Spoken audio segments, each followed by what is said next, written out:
Telugu Desam party Pulivendula నియోజకవర్గ incharge BTech Ravi పైన Kadapa parliament సభ్యులు వైఎస్ అవినాష్ రెడ్డి మండిపడ్డారు. బీటెక్ మాటలు బోగసని ఎద్దేవా చేశారు. మట్టి మట్క ఇసుక మైనింగ్ ఇలా అన్నింటిలోనూ బీటెక్ రవి దోచుకుంటూ ఆదర్శంగా పాలన చేస్తున్నారా అని ప్రశ్నించారు. స్థానిక టీడీపీ నాయకులు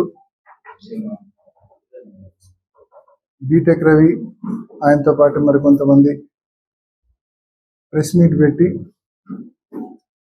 ఆ ప్రెస్ మీట్లో ఈ సంవత్సరంలో ఏదో సాధించామని చెప్పి చాలా సంతృప్తి చెందినామని చెప్పినారు. అంతవరకే చెప్పింటే మేము కూడా బహుశా రిప్లై ఇచ్చిండే వాళ్ళం కాదేమో అని. దాంతోపాటు ఇటీవల మున్సిపల్ చైర్పర్సన్తో పాటు కొంతమంది కౌన్సిలర్స్, పులివెందుల మున్సిపాలిటీలో ఉన్న అందరు కౌన్సిలర్లు కూడా స్థానికంగా ఉన్న సమస్యల మీద ఆర్డీఓ దృష్టికి తీసుకెళ్లారు, ప్రభుత్వం దృష్టికి తీసుకెళ్లారు.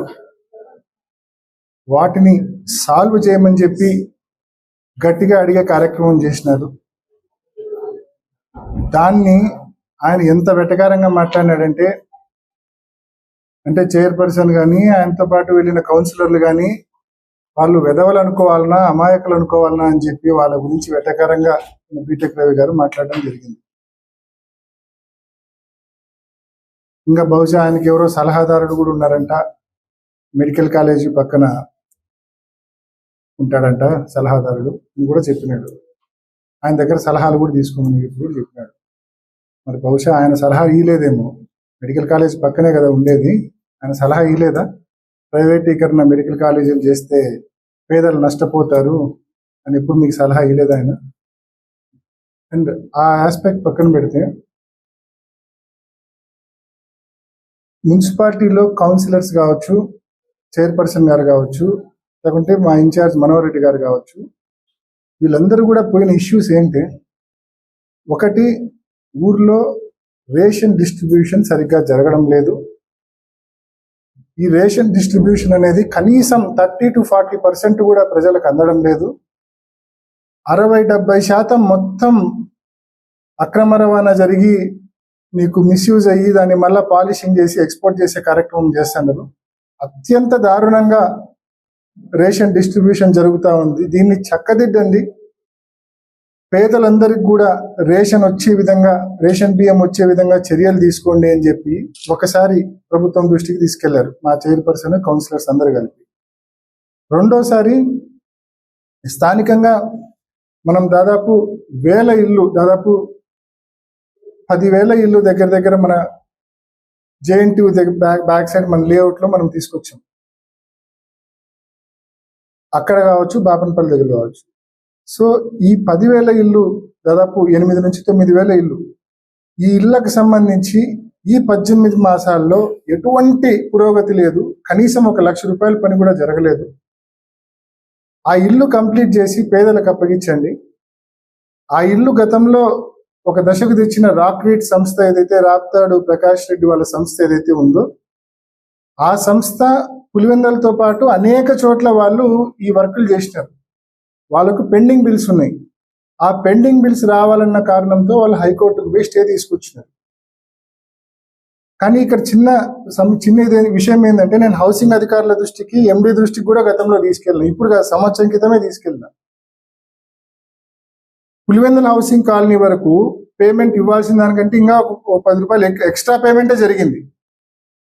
హౌసింగ్ కార్పొరేషన్ ఎండి ఈ ప్రభుత్వంకు కొంచెమైనా పులివెందుల మీద చిత్తశుద్ధి ఉంటే, పులివెందుల హౌసింగ్ కాలనీకి మేము ఇంకా పేమెంట్ ఎక్సెస్ చేసినాము, ఇక్కడ ఎటువంటి పెండింగ్ పేమెంట్ లేదు, కాబట్టి కోర్టు ఏదైతే స్టే ఇచ్చిందో ఆ స్టే నుంచి పులివెందుల హౌసింగ్ కాలనీని మాత్రం వెకేట్ చేయండి అని చెప్పి ఒక చిన్న అఫిడవిట్ వేస్తే గన హౌసింగ్ కార్పొరేషన్ వాళ్ళు పులివెందుల హౌసింగ్ కాలనీని అందులో నుంచి వెకేట్ చేస్తారు, ఆ కోర్ట్ స్టే నుంచి. ఆబ్వియస్గా ఇక్కడ పనులు ముందుకు కదిలే అవకాశం ఉంటుంది, కంప్లీట్ అయ్యి పేదలు అందులో చేరే అవకాశం కూడా ఉంటుంది. ఆ విషయమై మా వాళ్ళు ప్రభుత్వం దృష్టికి తీసుకెళ్తే అది పట్టించుకోవడంలా. ఇప్పుడు కూడా చెప్తా ఉన్నాం, చాలా సింపుల్ ఇష్యూ అది. మీరు ఒక అఫిడవిట్ కోర్టుకు వేయండి, పులివెందులలో పేమెంట్ పూర్తిగా వచ్చింది కాబట్టి పులివెందులను వెకేట్ చేయండి, కోర్టు స్టే నుంచి వెకేట్ చేయండి అని చెప్పి హైకోర్టు దృష్టికి తీసుకోకపోతే తప్పకుండా కోర్టు వెకేట్ చేస్తుంది. పులివెందుల హౌసింగ్ కాలనీని ఎగ్జామ్ చేస్తుంది. ఆబ్వియస్గా ఇక్కడ పనులు ముందుకు తీసుకెళ్ళొచ్చు. ఆ విషయంలో మీకు ఎటువంటి చిత్తశుద్ధి లేదు. 18 మాసాలు అవుతుంది. కేవలం మమ్మల్ని విమర్శించడం తప్ప మీరు సాధించింది శూన్యం, ఏమీ లేదు. మూడవది అతి ముఖ్యమైనది, మా చైర్మన్ గారి ఆధ్వర్యంలో నియోజకవర్గం మొత్తానికి సంబంధించిన వాటర్ గ్రిడ్ పనుల గురించి ఆర్డీఓ గారిని కలిసినారు. జగన్మోహన్ రెడ్డి గారు ముఖ్యమంత్రిగా ఉన్నప్పుడు ఈ నియోజకవర్గంలో ప్రతి ఇంటికి తాగునీరు ఇవ్వాలన్న ఉద్దేశంతో 480 కోట్ల రూపాయలతో వాటర్ గ్రిడ్ స్కీమ్ ని మంజూరు చేసినారు. మంజూరు చేసి ఆయన ముఖ్యమంత్రిగా ఉన్న నాటికే 60 నుంచి 65% పనులు కూడా పూర్తి చేసినారు. ఆ పెండింగ్ పనులు పూర్తి చేయమని చెప్పి ఆర్డీఓ గారిని కలిస్తే ప్రభుత్వం దృష్టికి మా మున్సిపాలిటీ, మా చైర్మన్, మా కౌన్సిలర్ తీసుకెళ్తే దాన్ని వక్రీకరించి పులివెందుల్లో 40 ఏళ్ళుగా వైఎస్ వాళ్ళే ఉన్నారు సర్పంచ్గా,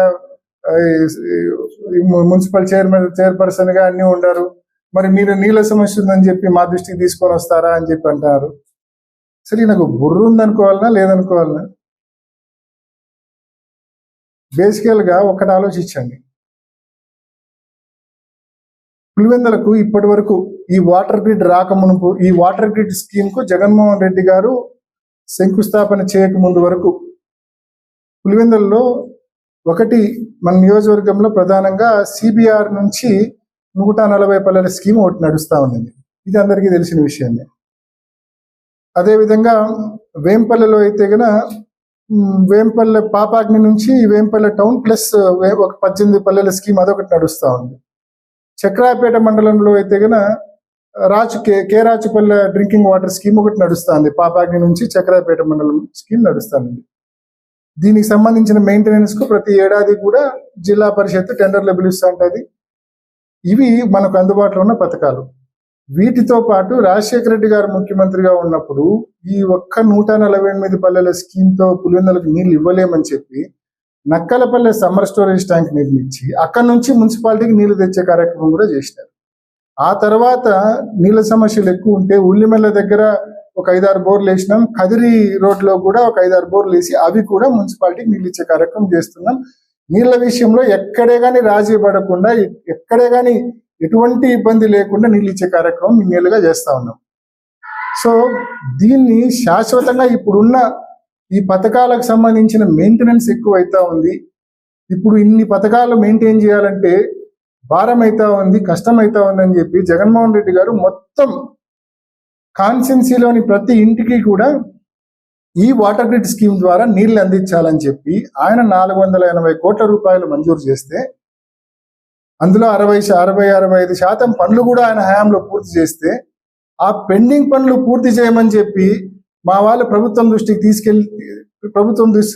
తీసుకెళ్ళడం తప్ప, కేవలం పెండింగ్ పనులు పూర్తి చేయమనే కదా అడిగింది. దానికి మీరు 40 ఏళ్ల చరిత్ర మాట్లాడతారా? మీకు తెలియదా ఇన్ని తాగునీటి పథకాలు ఈ నియోజకవర్గంలో ఉన్నాయని మీ సలహాదారుడు మీకు చెప్పలేదా?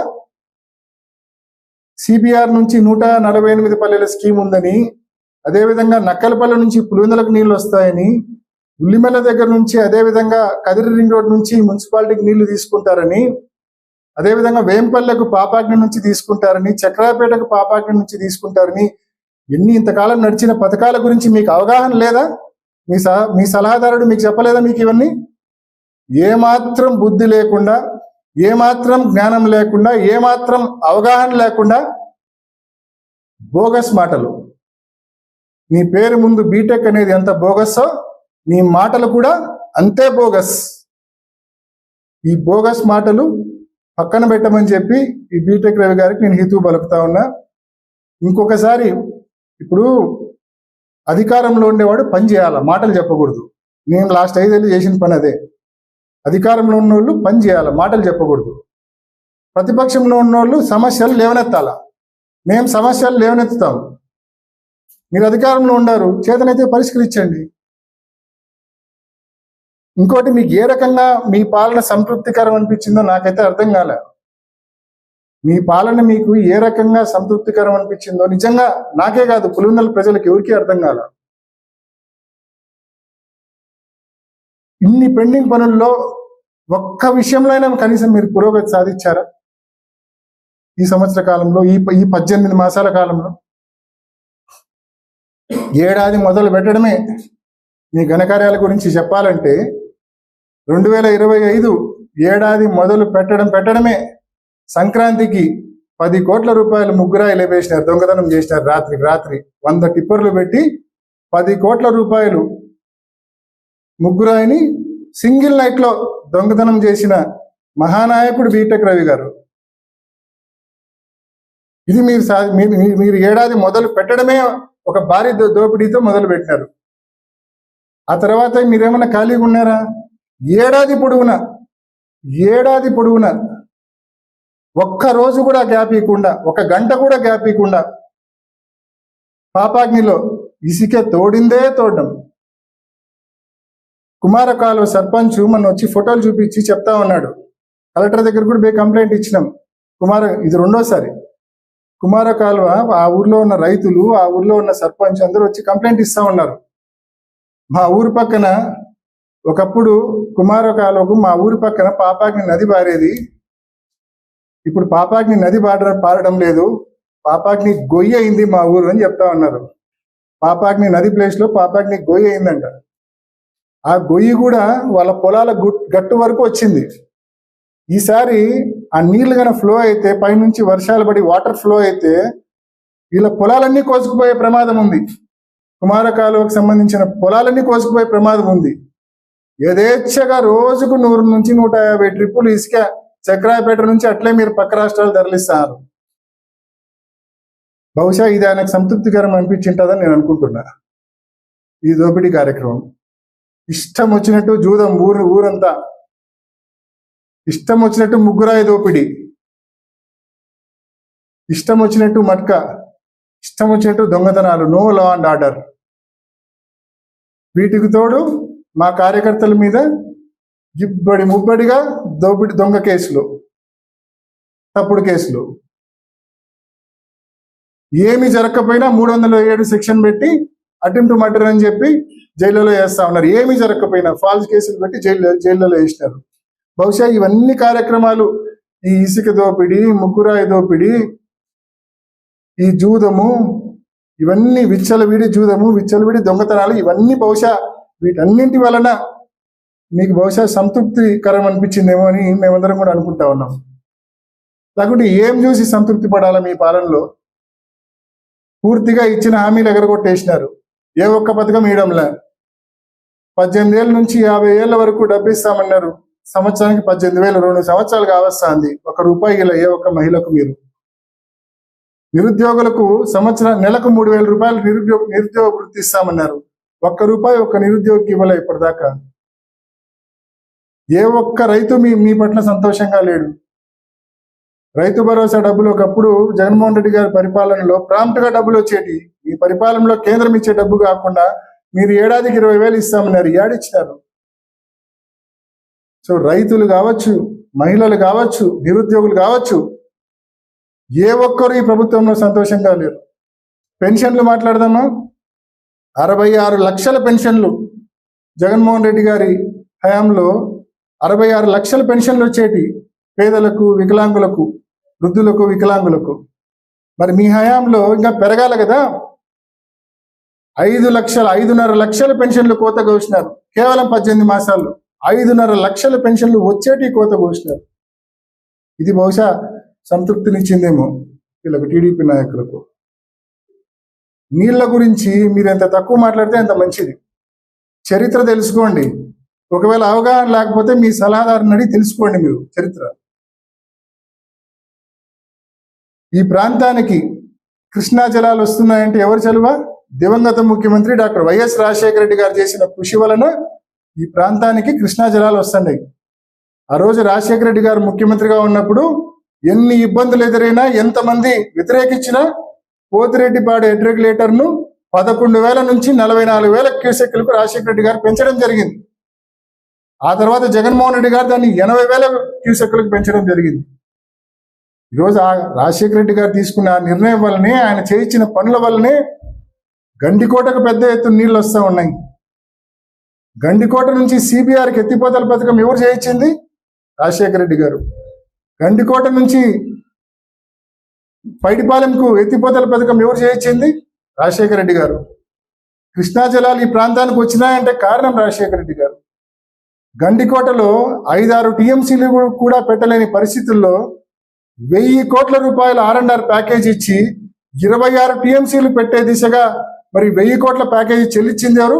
జగన్మోహన్ రెడ్డి గారు ముఖ్యమంత్రిగా ఉన్నప్పుడు ముంపు గ్రామాలకు 1000 కోట్ల రూపాయలు చెల్లించి ఇవాళ గండికోటలో 26 టీఎంసీలు నిల్వ చేస్తా ఉన్నామంటే అది జగన్మోహన్ రెడ్డి గారు ఇచ్చిన 1000 కోట్ల రూపాయల R&R ప్యాకేజీ వల్ల.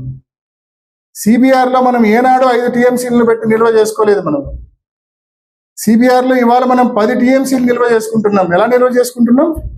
4 గ్రామాలకు 270 కోట్ల రూపాయలు జగన్మోహన్ రెడ్డి గారు ముఖ్యమంత్రిగా ఉన్నప్పుడు R&R ప్యాకేజ్ చెల్లించి సిబిఆర్ లో ఇవాళ మనం 10 టీఎంసీలు నిల్వ చేసుకోగలుగుతా ఉన్నాం.